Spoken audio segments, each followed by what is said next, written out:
Trust is the new currency of the business. When people trust me, they open up, then coaching becomes meaningful.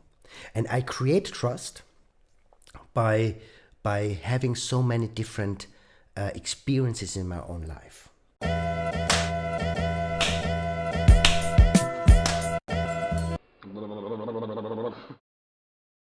And then there is this question, in which industry should I go?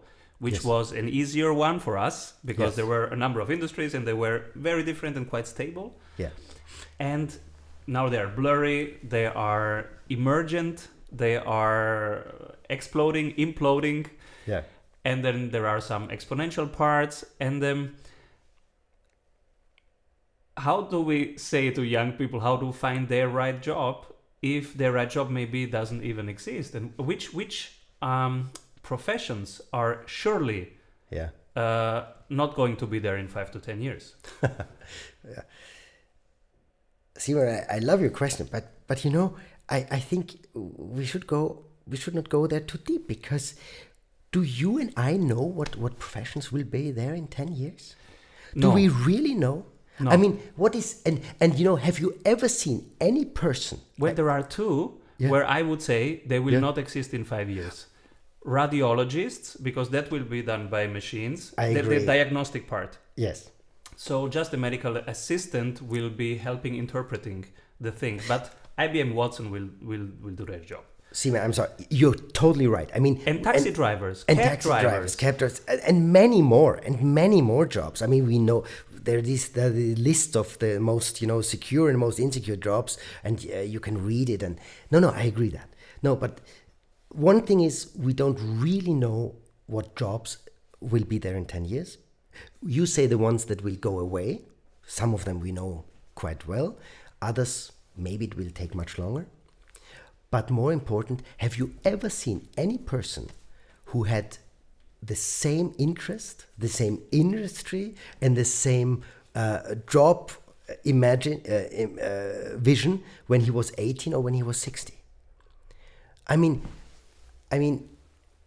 any CEO with whom I work made many different evolutions in his career, rearranged his interests,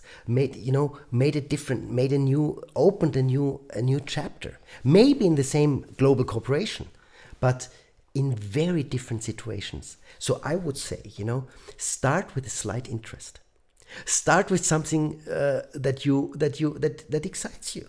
And when your parents say, but you know, I would rather see you in medicine, law, or in business, you say, sorry, that's not me. Yeah.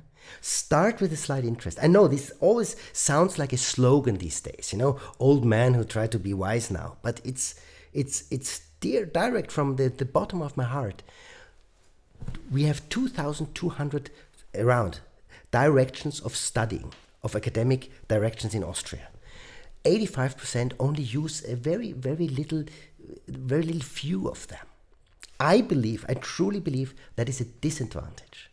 That is a disadvantage. So there are all the options there, and they are not used due to groupthink, old beliefs, and the inability to change from the parent side. How much percent of what you did last week comes from what you've learned in your 4 academic programs? I love the question. And I believe it's nearly impossible to answer, because intellect, knowledge, you know, it also mingles in a person, and finally it makes this profession to an art. You cannot really say, where was the part when I learned this intervention, when I learned how to take a person in the right way? Was this when I was a water engineer? Was this when I was an army soldier? Was it at the time when I was working in a bank or M&A? The social skills. M&A consultant, or a headhunter. So yet, what I used in my coaching in the last week were, of course, methodology and tools that I learned in Ashridge in my master in executive coaching. Also, when it was about my getting new projects, doing the sales pitch, selling myself to new clients, I was very well trained with Egon Zehnder, with the executive search profession.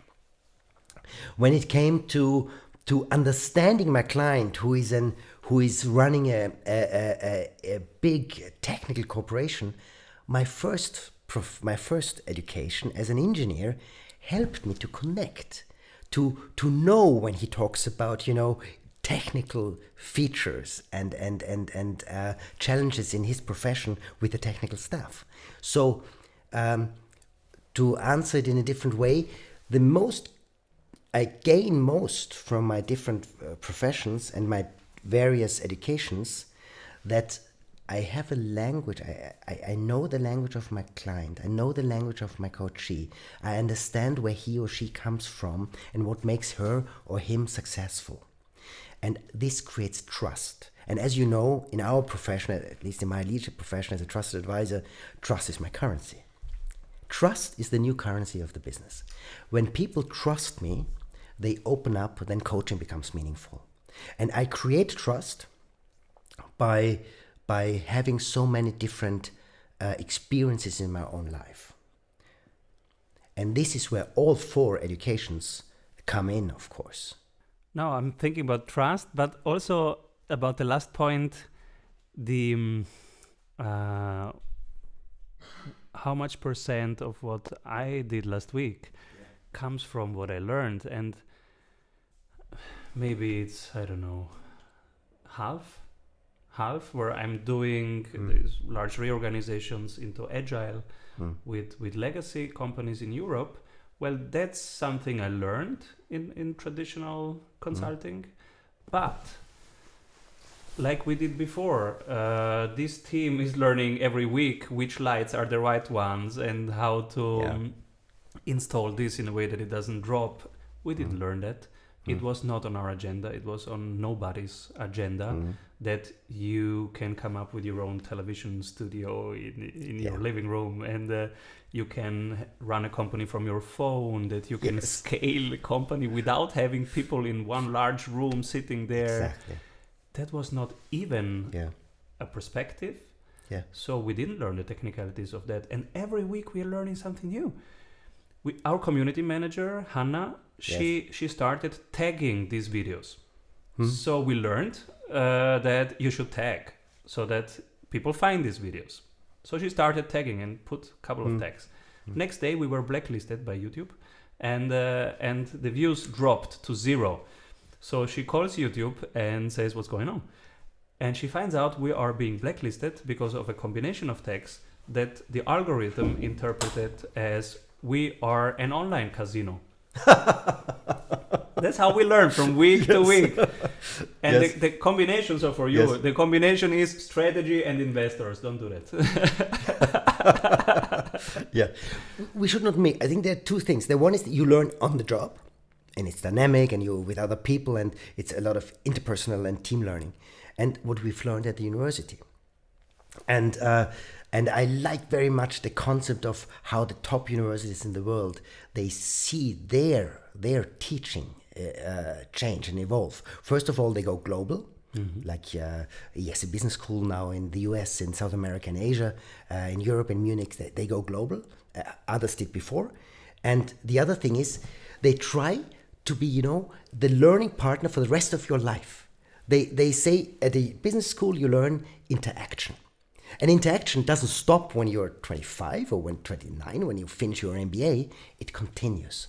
So the universities become the hub where you always return for the next level of learning, for the next level of interaction. So there is a career development center, and it follows you from your first graduation to the rest of your career. And when you think of that, I like the idea, because the 2 of us, we had the paradigm right now, I thought so, that, okay, I studied, and then when I was 25, I finished my first studies. So this was my education. Absolutely. That's a nice concept, but I think it's completely out fashion. I was a water manager, a water engineer in my first profession, to purify water to make it drinkable. And I think the technology I learned when I was young, people would laugh at me, about what I've learned from the technology part, because it's completely outdated, but also the way how these whole industry organizes would be outdated. So let's when we want to know what we apply today, I love the concept that we apply everything we have learned, but in a very much more artful way.